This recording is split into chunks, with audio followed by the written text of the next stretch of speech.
Los antepasados decían que hay que cuidar la selva porque como es nuestra casa. Nosotros amamos mucho la selva porque nos da oxígeno, pues nos da vida. Pero ahora con la gente de afuera, pues es una lástima que ellos no entienden, entran en la selva, a talar la selva, la candona, hay derribos de árboles, mucha cacería. No entienden todavía estos gente de afuera que nos están invadiendo.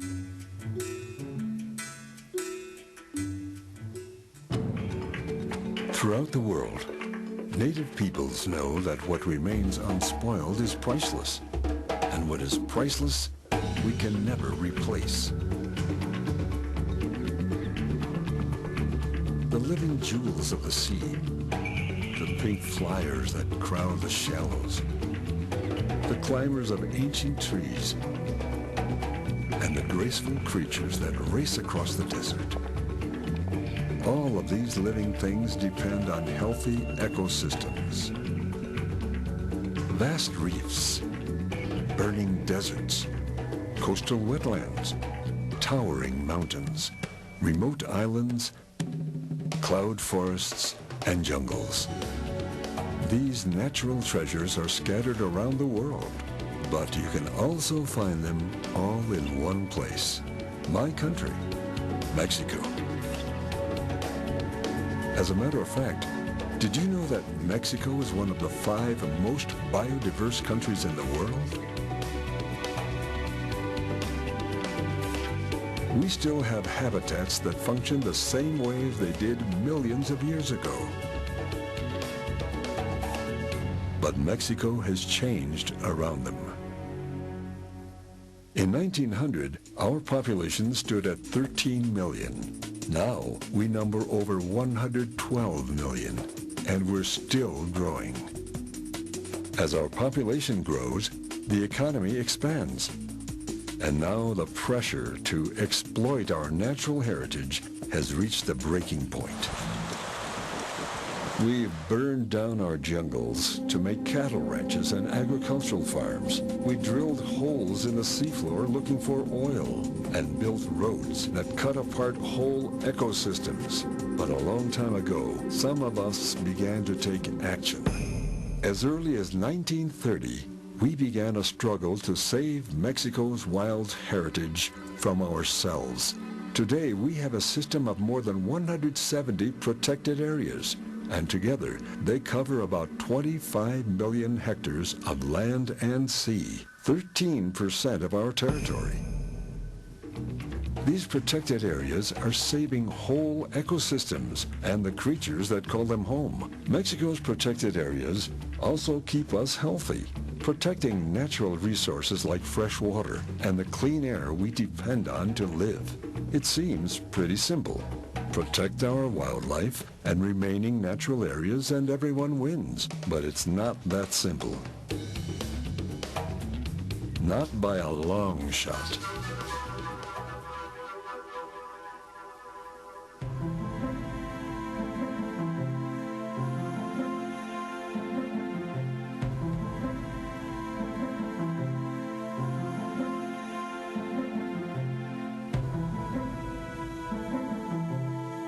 Mexico has lost 51% of her rainforests, 34% of her woodlands, and 15% of once pristine deserts. Deforestation, combined with our dependence on fossil fuels, is releasing excess carbon dioxide into the atmosphere, contributing to global climate change. So what are we really doing about it? Can we expand and consolidate our system of protected areas? Can we fix what is broken? Replace destruction with sustainable alternatives? Or is it too late? La clave era encontrar un mecanismo que hiciera que se preservaran precisamente los bosques y las selvas y además que se recuperara. Y yo lo encontré en el modelo costarricense, que creo que es el más avanzado, donde le pagamos una cantidad determinada al campesino por una hectárea por cada hectárea que tenga, a condición de que preserve los bosques que ahí tenga o las selvas, o bien, según el caso, restaure el suelo con técnica que le asesoramos, o haga una plantación. Thousands of years ago, the native civilizations of Mesoamerica flourished in this region. In the shadow of mountains that floated the clouds, their settlements rose up along the rich alluvial plains. Here, the Lacandon people continue the conservation traditions passed down by their ancient Maya ancestors.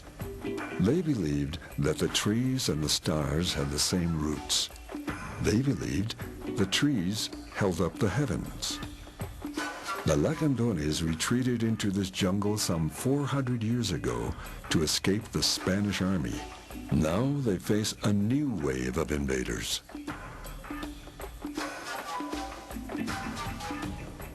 Farms and cattle ranches threaten to push into the jungle, literally into the Montes Azules Reserve.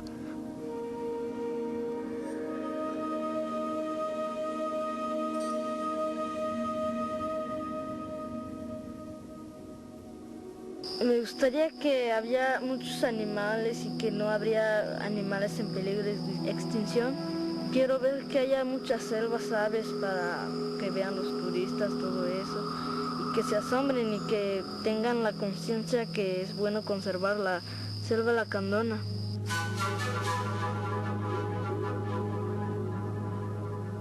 High above the forest floor is the last place in Mexico where the scarlet macaw still lives in the wild. Considered one of the most beautiful birds in the world, these show-offs are the living icons of the rainforest.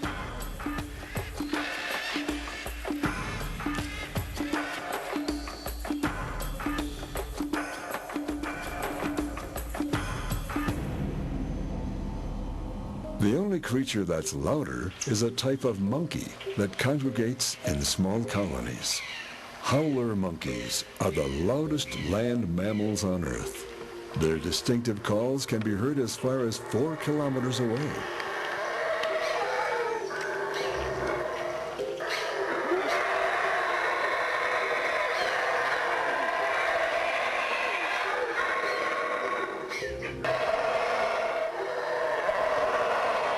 Luckily for the other creatures of the rainforest, the monkeys need to sleep for at least 6 hours a night. As they rest, the jungle's apex predator goes on the prowl. The ancient Maya believed that the spots on a jaguar's coat were the stars of the universe, and that the jaguar pulls the sun through the long night. Today, this magnificent cat and the jungle that surrounds it has a future because of new conservation initiatives and programs.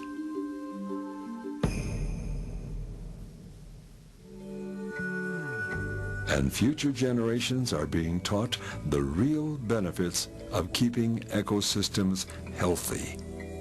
Local school kids made these crayon drawings of animals and plants they are just beginning to understand.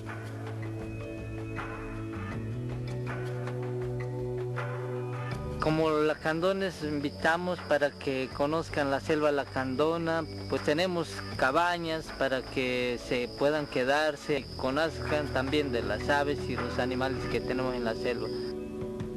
Así de alguna manera nos ayudas a conservar la selva, conociendo la selva.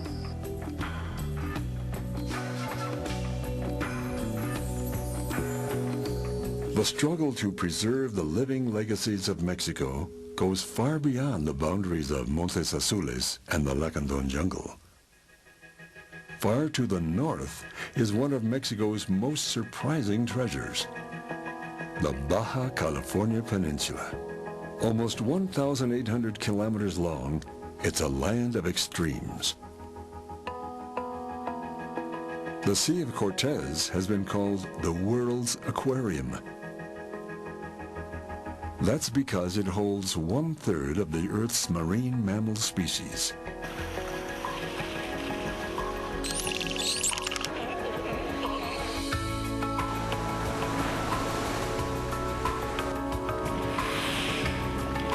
this biodiverse desert, you can find 20-meter cardon cacti that can live for 300 years.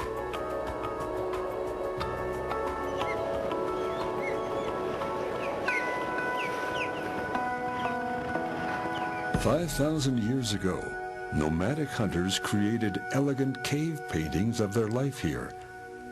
It seems they had no problem finding large animals to hunt. The problem was catching them." This is what I'm talking about.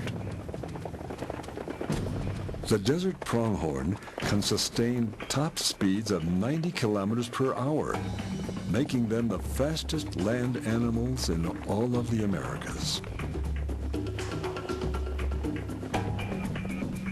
Found only in the Vizcaíno Desert, they've evolved a fascinating survival strategy. Because there's no standing water in the desert, pronghorns metabolize moisture from the flowers and lichens. Not bad. The ancient pronghorn herds thrived in spite of the nomads who hunted them. But thousands of years later, the modern world closed in on Baja. Mining companies killed the pronghorn by the thousands to feed their workers. Decades of poaching, loss of habitat, and droughts followed. And by 1996, the pronghorn faced almost certain extinction. Only 150 individuals remained standing in what is today the El Vizcaíno Biosphere Reserve. Pero no fue sino hasta 1997 que, bueno, con los números alarmantes de los monitoreos y censos aéreos que arrojaban alrededor de 150 ejemplares en total para la subespecie, se arranca con el programa de recuperación del orando peninsular. Un poco lo que se busca de esta manera es pues revertir las condiciones que hicieron que el orando se fuera a peligro de extinción, que es como está ahora.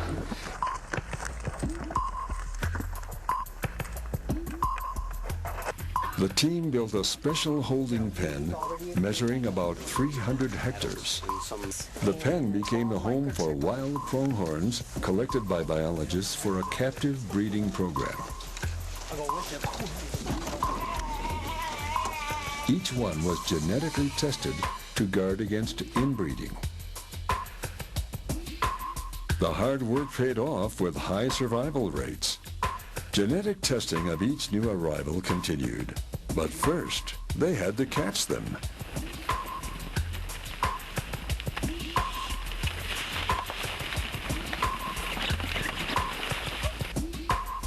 Recently, the project reached a big milestone. In 2008, the first young pronghorns were released into the wild, and today they are thriving.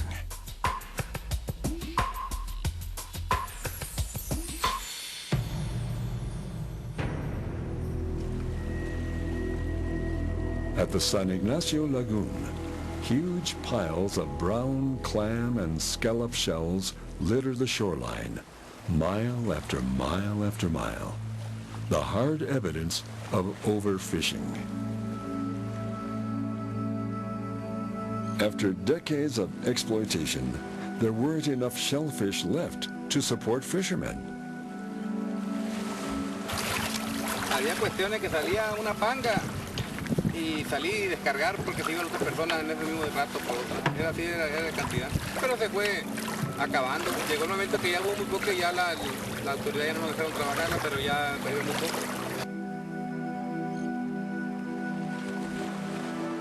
Ironically, the lagoon they had almost ruined would help save them. Long before men first laid eyes on San Ignacio Lagoon, some of nature's greatest navigators beat them to it. Gray whales.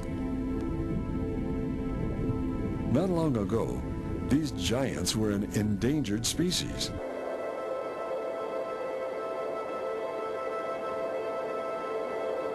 But today, scientists estimate there's something like 18,000 eastern North Pacific gray whales in the ocean. Each winter, they migrate down the Pacific coast to the Ojo de Liebre and San Ignacio lagoons in Baja. Some come here to mate, others to bear their young. Adults can be as large as 16 meters long and weigh as much as 30 tons.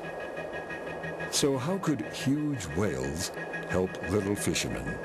The answer sounds almost like a fairy tale. Around 1970, a gray whale followed the panga of Pachico, a local fisherman. At first he was afraid, but then the whale stuck its head out of the water and let the fisherman touch it with his fingers. So when the clams and scallops ran out, people remembered the story of Pachico and the whale, and they began to see a new way to make a living: whale watching. El caso de la ballena gris o de la ballena jorobada en el Pacífico, en donde en México por tradición no cazamos ballenas, pero hemos encontrado la forma a través de la cuales miles de gentes venden servicios a los visitantes que quieren estar en contacto con las ballenas, y que esto ha generado toda una economía a través de la conservación, porque no las estamos molestando, solamente las estamos observando. Now, when the whales return to Baja, a small army of tourists are not far behind. And since all these great creatures were born here, these famous whales are Mexican from head to tail.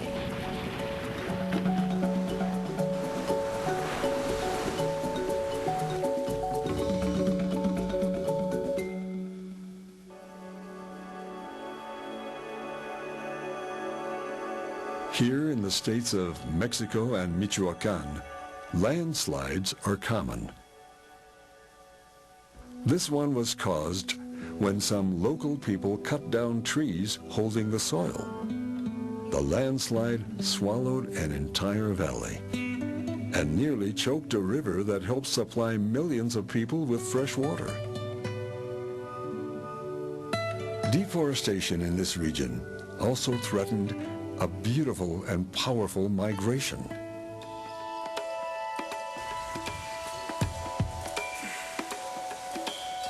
Each year, as many as 500 million souls return to Mexico in the form of monarch butterflies. Some of them journey from as far away as Canada and the Great Lakes, a migration of almost 5,000 kilometers. Imprinted in their genes are the exact locations of specific forests of fir trees in central Mexico.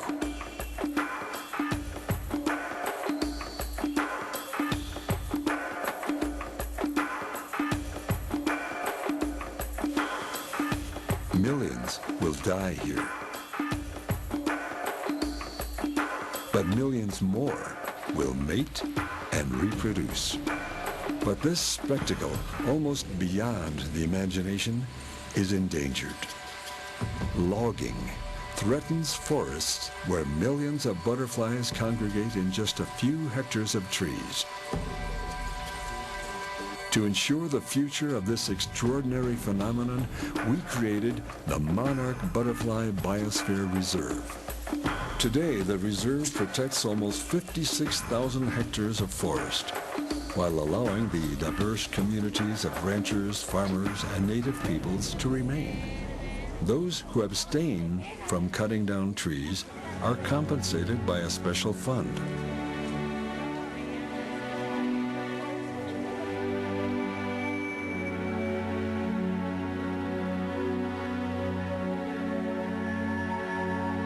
So this is my country, and these are just a few of the ways we're protecting its creatures and ecosystems. Not just for our children, but for your children too. We all want them to see there is a greater world beyond the one we've built with our highways, barriers, and borders. We want them to know that our natural habitats are priceless, and what is priceless can never be replaced.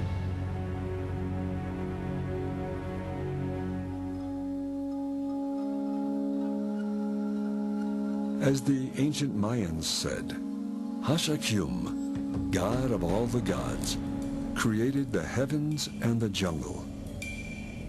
In the heavens, he planted stars, and in the jungle, he planted trees and the roots of the stars. So when a tree falls, so falls a star from the heavens.